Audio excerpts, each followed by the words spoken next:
ನಮಸ್ಕಾರ ಸ್ನೇಹಿತರೆ. ವರಮಹಾಲಕ್ಷ್ಮಿ ವ್ರತದಂದು ಹಣ ಬಂಗಾರ ಸಾಲವಾಗಿ ತಂದರೆ ಈ 5 ರಾಶಿಗೆ ಕಂಟಕ. ಹೌದು, ವರಮಹಾಲಕ್ಷ್ಮಿ ವ್ರತದಂದು ಈ 5 ರಾಶಿಯವರು ಹಣ ಬಂಗಾರ ಸಾಲವಾಗಿ ತಂದರೆ ಕಠಿಣ ತೊಂದರೆಗಳನ್ನು ಎದುರಿಸಬೇಕಾಗುತ್ತದೆ.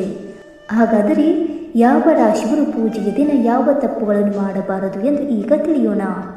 ವರಮಹಾಲಕ್ಷ್ಮಿ ವ್ರತವನ್ನು ಈ ವರ್ಷ ಆಗಸ್ಟ್ 8ರಂದು ಆಚರಿಸಲಾಗುತ್ತದೆ. ಜ್ಯೋತಿಷ್ಯದ ಪ್ರಕಾರ ಅದೃಷ್ಟ ಹಾಗೂ ಸಂಪತ್ತಿಗಾಗಿ ಮಾಡಲಾಗುವ ಈ ವ್ರತವನ್ನು ಶುಭ ಮುಹೂರ್ತದಲ್ಲಿ ಮಾಡಬೇಕು.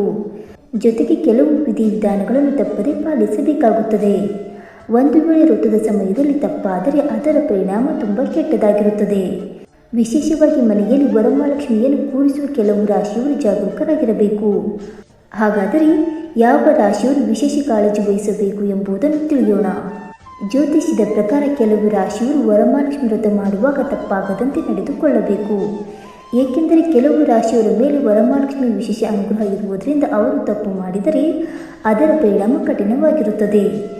ಬೇಡಿದ ವರವನ್ನು ನೀಡುವ ವರಮಹಾಲಕ್ಷ್ಮಿ ಮುನಿದರೆ ಮನೆಯಲ್ಲಿ ಸಂಪತ್ತು ಮಂಜಿನಂತೆ ಕರಗಿ ಬೀದಿ ಪಾಲಾಗುವುದು ಗ್ಯಾರಂಟಿ. ಹಾಗಾದರೆ ಯಾವ ರಾಶಿಯವರು ವರಮಹಾಲಕ್ಷ್ಮಿ ಹಬ್ಬದಂದು ಯಾವ ತಪ್ಪುಗಳನ್ನು ಮಾಡಬಾರದು ಎಂದು ಈಗ ತಿಳಿದುಕೊಳ್ಳೋಣ. ಬನ್ನಿ ಸ್ನೇಹಿತರೆ. ಅದಕ್ಕೂ ಮುಂಚೆ ನೀವು ನಮ್ಮ ಚಾನಲ್ಗೆ ಸಬ್ಸ್ಕ್ರೈಬ್ ಮಾಡದೆ ನೋಡ್ತಾ ಇದ್ದರೆ ದಯವಿಟ್ಟು ನಮ್ಮ ಚಾನಲ್ಗೆ ಸಬ್ಸ್ಕ್ರೈಬ್ ಮಾಡಿಕೊಳ್ಳಿ ಸ್ನೇಹಿತರೆ. ಹಾಗೆ ನೀವು ಕೂಡ ಲಕ್ಷ್ಮೀ ದೇವಿಯ ಭಕ್ತರಾಗಿದ್ದರೆ ವಿಡಿಯೋಗೊಂದು ತಪ್ಪದೆ ಲೈಕ್ ಕೊಟ್ಟು ಓಂ ಮಹಾಲಕ್ಷ್ಮಿ ನಮಃ ಎಂದು ಕಮೆಂಟ್ ಮಾಡಿ. ಮೊದಲನೆಯದಾಗಿ ಋಷಭ ರಾಶಿ. ಋಷಭ ರಾಶಿಯವರು ವರಮಹಾಲಕ್ಷ್ಮಿ ದೇವಿಗೆ ವಿಶೇಷ ಕೃಪೆಗೆ ಪಾತ್ರರಾಗಿರುತ್ತಾರೆ. ದೇವಿಯ ನೆಚ್ಚಿನ ರಾಶಿಯಲ್ಲಿ ಋಷಭ ರಾಶಿಯು ಒಂದಾಗಿರುವುದರಿಂದ ಈ ರಾಶಿಯವರಿಗೆ ಎಂದಿಗೂ ಹಣಕಾಸಿನ ವಿಷಯದಲ್ಲಿ ಕಷ್ಟಗಳು ಬರುವುದಿಲ್ಲ. ಆದರೆ ಲಕ್ಷ್ಮೀ ಪೂಜೆ ಮಾಡುವಾಗ ಅರಿಯದೆ ನಿಮ್ಮಿಂದ ತಪ್ಪಾದರೆ ಅದರ ಕಠಿಣ ಪರಿಣಾಮದಿಂದ ಹೊರಬರುವುದು ತುಂಬ ಕಷ್ಟ. ಋಷಭ ರಾಶಿಯು ವರಮಹಾಲಕ್ಷ್ಮಿಯನ್ನು ಮನೆಯಲ್ಲಿ ಕೂರಿಸುತ್ತಿದ್ದರೆ ಅದಕ್ಕಾಗಿ ಸಾಲವಾಗಿ ಹಣವನ್ನು ಮನೆಗೆ ತರಬಾರದು. ಜೊತೆಗೆ ದೇವಿಗೆ ಅಲಂಕರಿಸುವ ಆಭರಣಗಳನ್ನು ಬಾಡಿಗೆ ಅಥವಾ ಸಾಲವಾಗಿ ತರುವಂತಿಲ್ಲ. ಹೀಗೆ ಮಾಡುವುದರಿಂದ ಲಕ್ಷ್ಮೀ ದೇವಿ ಕೋಪಕ್ಕೆ ನೀವು ಗುರಿಯಾಗುತ್ತೀರಿ. ಆರ್ಥಿಕ ಜೀವನ ಹದಗೆಡಲಿದೆ. ಹಲವಾರು ಸಮಸ್ಯೆಗಳು ತಲೆದೂರಲಿವೆ. ಜೊತೆಗೆ ಜೀವನದಲ್ಲಿ ನೆಮ್ಮದಿ ಹಾಳಾಗಬಹುದು. ಹೀಗಾಗಿ ವ್ರತದ ವೇಳೆ ಈ ತಪ್ಪುಗಳನ್ನು ಎಂದಿಗೂ ಮಾಡಬೇಡಿ. ಎರಡನೆಯದಾಗಿ ಸಿಂಹರಾಶಿ. ಸಿಂಹರಾಶಿಯವರು ವರಮಹಾಲಕ್ಷ್ಮಿ ಹಬ್ಬದಂದು ಕೆಲ ತಪ್ಪುಗಳನ್ನು ಮಾಡಬಾರದು. ಏಕೆಂದರೆ ಅರಿಯದೆ ಮಾಡುವ ತಪ್ಪು ದೊಡ್ಡ ಸಮಸ್ಯೆಗಳಿಗೆ ನಿಮ್ಮನ್ನು ಸಿಲುಕಿಸಬಹುದು. ವರಮಹಾಲಕ್ಷ್ಮಿ ವ್ರತ ಆಚರಿಸುವಾಗ ಸಾಲವಾಗಿ ಪಡೆದ ಹಣ ಪೂಜೆಗೆ ಇಡುವಂತಿಲ್ಲ. ತಾಮ್ರದ ಕಳಶಗಳನ್ನು ಬಿಟ್ಟು ಪೂಜೆ ಮಾಡಬಾರದು. ವ್ರತದ ವೇಳೆ ಕಸದ ಬುಟ್ಟಿ, ಚಪ್ಪಲಿ, ಕೊಳೆಯಾದ ವಸ್ತುಗಳು ಹಾಗೂ ಬಟ್ಟೆ ಪೂಜೆ ಮಾಡುವ ಸ್ಥಳದಿಂದ 8 ಅಡಿಗಳಷ್ಟು ದೂರವಿರಬೇಕು.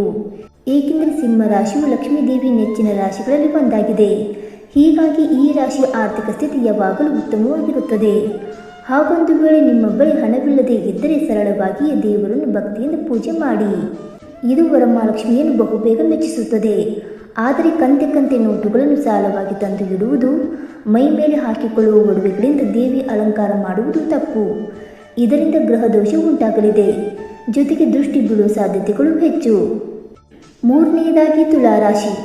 ತುಲಾರಾಶಿಯವರು ಲಕ್ಷ್ಮೀ ದೇವಿಯ ನೆಚ್ಚಿನ ರಾಶಿಗಳಲ್ಲಿ ಒಂದಾಗಿರುವುದರಿಂದ ಇವರು ಐಶ್ವರ್ಯಮಯ ಜೀವನ ನಡೆಸುತ್ತಾರೆ.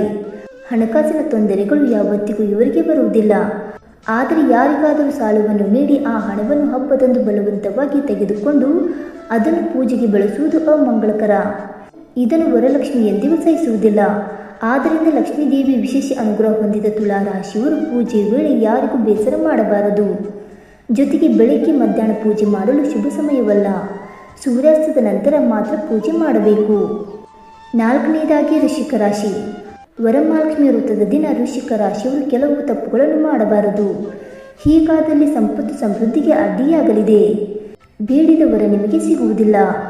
ಇದರಿಂದ ಪೂಜಾ ಫಲವನ್ನು ನೀವು ಕಳೆದುಕೊಳ್ಳಬಹುದು. ಏಕೆಂದರೆ ವೃಶ್ಚಿಕ ರಾಶಿಯವರು ಲಕ್ಷ್ಮೀ ದೇವಿಯ ವಿಶೇಷ ಕೃಪೆಯನ್ನು ಹೊಂದಿರುತ್ತಾರೆ.